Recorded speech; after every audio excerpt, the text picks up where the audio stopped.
Isang napakasarap na recipe ang gagawin ko dito. Break time muna tayo.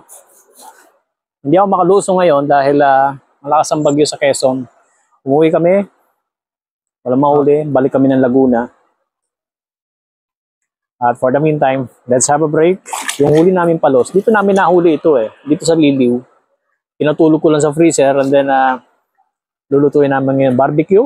And then yung isa gagawin natin ginatan. Kalahati lang ito dahil yung kalahati, pagkahuli namin dito, bago makahon yung ikat, naputol na sa gitna. May nakinabang ng iba. At yung kalahati, ito yung nulutuin natin ngayon. Binilikan ko ang spot dito sa tabing ilog kung saan natin nahuli. Dito sa Liliw, Laguna. Kain tayo. Masarap ito. Hop.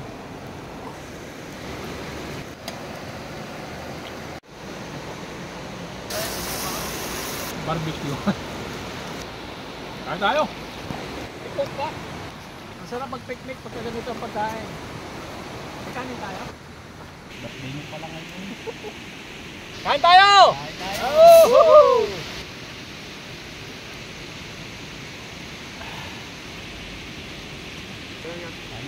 Ayos. Init pala na rin. Init. Barbecue, masarap.